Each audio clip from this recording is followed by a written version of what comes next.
Hey guys, hope you are doing well. Welcome to Agri Silbi. Today we'll discuss some important MCQ on animal husbandry. Use playback speed 1.5 or 2 uh, for better audio experience. So be attentive, be an optimist. Let's start.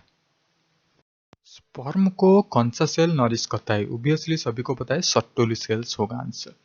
Option B is the right answer. Puberty in calf at stage of puberty. Calf में कब puberty आता है? Obviously 1 year के बाद. So answer is C, option सी.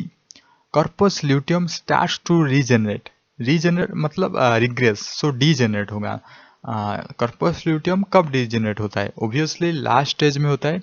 आपको सारे के सारे स्टेज याद है ना? हम MCQ 5 में इसके बारे में डिटेल में डिस्कस किए थे. पहले आता है प्रोस्ट्रस, देन स्ट्रस, देन मेटास्ट्रस, देन डाइस्ट्रस. सबसे लॉन्गेस्ट फेज माना जाता है डाइस्ट्रस को, याद रखेंगे. ओके, सो डाइस्ट्रस में ही कॉर्पस ल्यूटियम डीजेनरेट होता है. Okay, shortest period of oestrus cycle. Shortest period देखिए, ये तो प्रोस्ट्रस होना चाहिए पर यहाँ पे स्ट्रस दिया गया है, so little bit confusion is there, but you should click on stress. Average fertile life of an egg. Egg का fertile life 1 से 2 दिन. obviously उसके बाद ये fertile नहीं हो सकता कोई भी egg. ovum produces fertigin. Okay, the fat content of double toned milk. देखिए डबल टोन्ड में बहुत ही ज्यादा कम फैट होता है, इसीलिए टोन्ड मिल्क हम रेफर करते हैं, क्योंकि फैट वो पे कम होता है ना, तो इसीलिए आपको सारे के सारे वाइटल विटामिन तो मिल जाएगा पर फैट कम मिलेगा, इसलिए टोन्ड मिल्क ज़्यादा रिकमेंडेड है. सो 1.5%. होल मिल्क के तो इससे डबल से ज़्यादा, मतलब अराउंड 8% आपको मिल जाएगा fat. The fat content of cream should be less than 20%. Okay, याद रखेंगे 1/4 से कम होना चाहिए. The fat content of plain ice cream तो 10 होगा ना शायद, हाँ या 10%. Protein in milk. प्रोटीन होगा तो फिर कोलोइडल फॉर्म में रहेगा, फैट होगा तो फिर इम्यूल्सन फॉर्म में रहेगा, ये तो कॉमन सी चीजें. कॉट टेंशन ऑफ दही. देखिए दही का डेंसिटी बहुत ही ज्यादा है आज कंपेयर टू मिल्क, आज कंपेयर टू वाटर, सो कॉट टेंशन ऑब्वियसली कम होगा then milk. So now comes to different types of processed milk. आप बोल सकते हैं पहले तो ये रॉ मिल्क को हम देख लेते हैं अच्छी तरह. देखिए रॉ मिल्क में बहुत ज़्यादा फायदा भी है, एक नुकसान भी आप बोल सकते हैं. पहले तो ये नॉन पैस्चुराइज्ड है रॉ मिल्क. सो नॉन पैस्चुराइज्ड मतलब कुछ भी हो सकता है, बैक्टीरिया हो सकता है, वायरस हो सकता है, कुछ भी हो सकता है. तो good bacteria plus bad bacteria and nutrients available है. और देखिए फैट 3 to 4%, बहुत ही ज़्यादा आप बोल सकते हैं रॉ मिल्क में.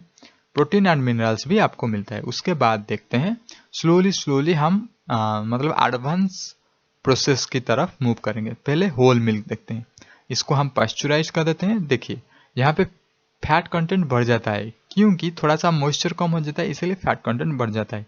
प्रोटीन्स एंड मिनरल्स मिलेगा आज इट इज पास्चुराइज्ड, सो ना गुड बैक्टीरिया आपको मिलेगा ना बैड बैक्टीरिया मिलेगा, कोई भी पैथोजन आपको नहीं मिलेगा. सिंपल.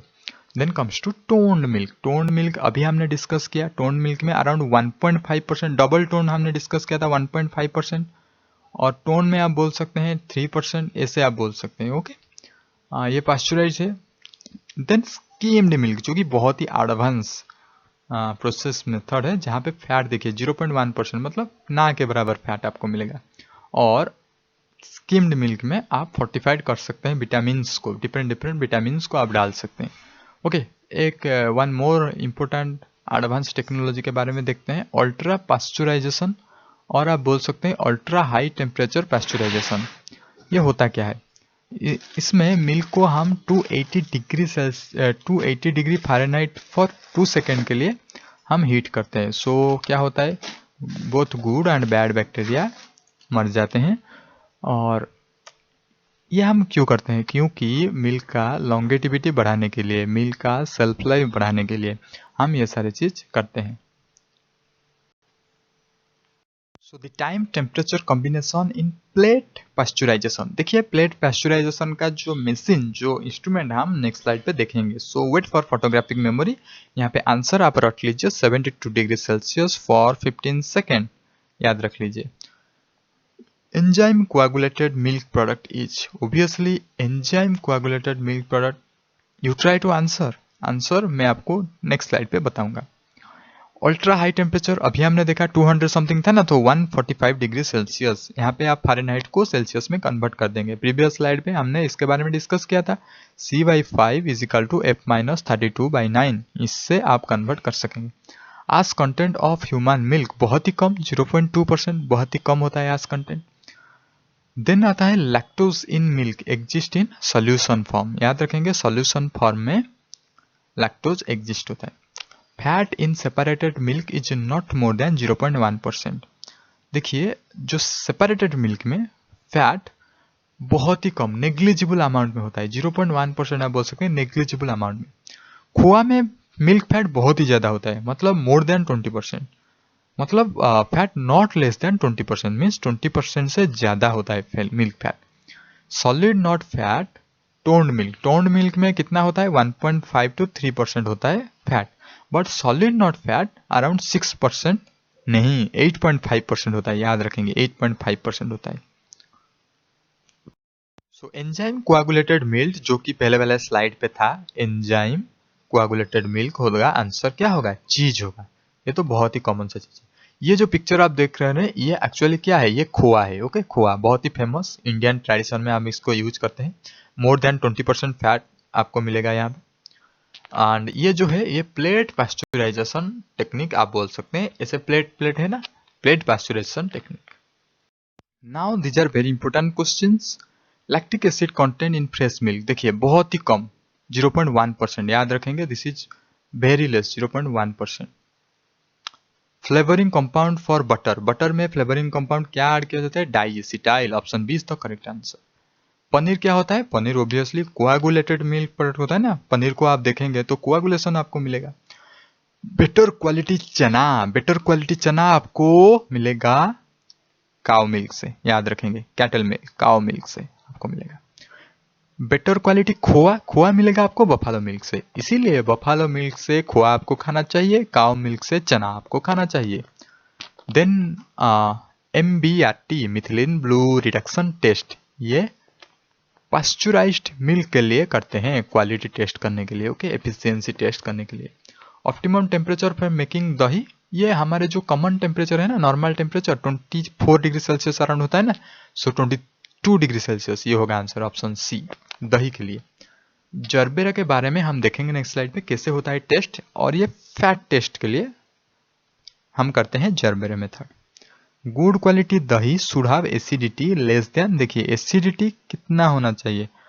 0.8% लेस. मतलब आप बोल सकते हैं एसिड जितना कम होगा दही में उतना टेस्ट आएगा. Okay. To remove milk stone आपको एसिड डालना पड़ेगा. स्टोन को रिमूव करने के लिए एसिड डालना पड़ेगा. ओके, MBRT टेस्ट हम पास्चुराइज्ड मिल्क के लिए करते हैं, क्योंकि मैंने आपको पहले बता चुका हूं पास्चुराइजेशन होने के बाद बैक्टीरिया मतलब सारे के सारे डेड हो जाते हैं. मतलब और कुछ नहीं, और कुछ जो बचा कुचा रहता है उसे हम ये टेस्ट में पता लगाते हैं कितना बैक्टीरिया है. To determine quality of milk, increasing the number of bacterial flora will reduce the colour of methylene blue. अगर मिथिलीन ब्लू का कलर रिड्यूस हो जाता है इसका मतलब बहुत ज्यादा बैक्टीरिया है और वो लोग बहुत ज्यादा ऑक्सीजन कंजप्शन कर रहे हैं. तो इसका मतलब ये ठीक तरह से पास्चुराइज्ड नहीं हो रहा है. तो आप क्या बोलेंगे? ये क्वालिटी मिल्क नहीं है, क्योंकि पास्चुराइज्ड अच्छी तरह नहीं है. The speed of reduction of methylene blue colour is directly proportional to the number of bacteria. जितना बैक्टीरिया होगा उतना कलर रिडक्शन आपको मिलेगा. सो नाउ जर्बर टेस्ट हम करते हैं फैट परसेंटेज के लिए. सो आप चाहें तो पढ़ सकते हैं, पर ये ज्यादा इंपॉर्टेंट नहीं है. Okay, Buffalo milk is rich source of कौन सा वाले मिनरल आपको मिलेगा बफालो मिल्क में? सो आंसर होगा कैल्शियम एंड फास्फोरस. याद रखेंगे कैल्शियम आपको मिलेगा, फास्फोरस आपको मिलेगा बफालो मिल्क में. बफर वैल्यू मिल्क में क्यों होता है? क्योंकि प्रोटीन की वजह से. देखिए प्रोटीन क्या होता है ना, एक ऐसा बफर होता है जो कि एसिड को भी न्यूट्रलाइज कर लेता है, अल्काली को भी न्यूट्रलाइज कर लेता है. इसीलिए बफर वैल्यू आएगा तभी आपको क्लिक करना है प्रोटीन पे. पोलेंस की वैल्यू ऑफ मिल्क फैट, देखिए पोलेंस की वैल्यू मतलब मिल्क फैट को डिटरमाइन करने के लिए, फैटी एसिड को डिटरमाइन करने के लिए तो कौन सा वाला fatty acid? Obviously water insoluble fatty acid को चेक करने के लिए कितना वैल्यू है, तो पोलेंस्की वैल्यू हम यूज करते हैं। उसके बाद देखिए कांकरेज जो है ना, कांकरेज एक डुअल वेराइटी, मतलब ये डायरी के लिए भी है, ड्राफ्ट एनिमल की तरह हम यूज करते हैं। ये काव का डुअल वेराइटी है। और कांकरेज का जो हॉर्न है ना, हॉर्न वो थिक हॉर्न माना जाता है। उसका हॉर्न थिक हॉर्न और फेस वेरी स्मॉल, छोटा सा फेस है उसका, पर हॉर्न बहुत ज्यादा थिक है कांकरेज का। Nasal septum in bull calves be punctured for pulling a rope. देखिए बुल काप्स को कंट्रोल में लाने के लिए हम नाजल सेप्टम में एक रिंग डाल देते हैं, उसके बाद उसे पुल करते हैं। So according to our direction he will move. So हम ये कब करते हैं? ये करते हैं 1 साल में। 1 ईयर जब हो जाता है उस काफ को, बुल काफ को, हम करते हैं 12 मंथ्स होगा answer. The number of pre molar teeth in cattle. देखिए कैटल का तो डेंटल फॉर्मूला आपको याद रखना है। ह्यूमन का तो सभी को पता है, ओके 2 1 2 3 सभी को पता है ह्यूमन का, और डॉग का याद रखना है। ऐसे कुछ गिने चुने एनिमल का आपको याद रखना पड़ेगा।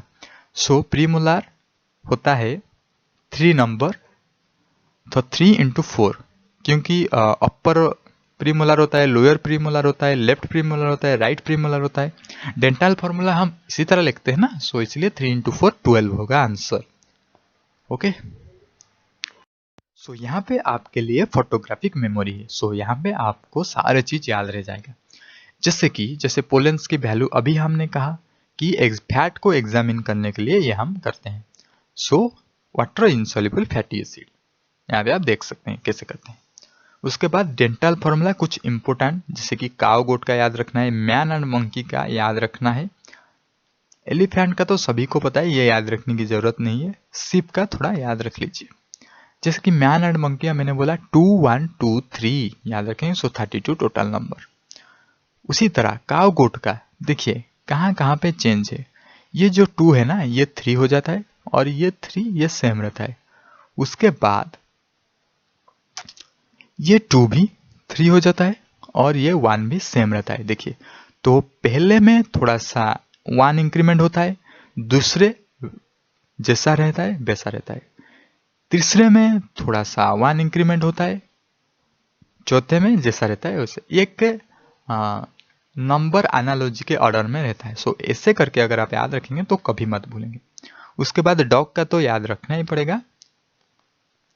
डॉग का ह्यूमन के साथ बिल्कुल ही सिमिलर, एक चीज डिफरेंट है, प्रीमोलर ज्यादा है, 4 है, ओके, एक ज्यादा है, और बिल्कुल ही सिमिलर। शिप का आप देख सकते हैं 3 3, जैसे काव का गोट का है ना, वैसा ही शिप का भी है। देख सकते हैं काव का गोट का similar to sheep. Total teeth अगर बात करें 32, यहाँ पे भी 32, यहाँ पे भी। डॉग का देख सकते हैं 42, क्योंकि 4 यहाँ पे हो गया ना, इसीलिए यहाँ पे भी 32। इतना काफी है आपके लिए।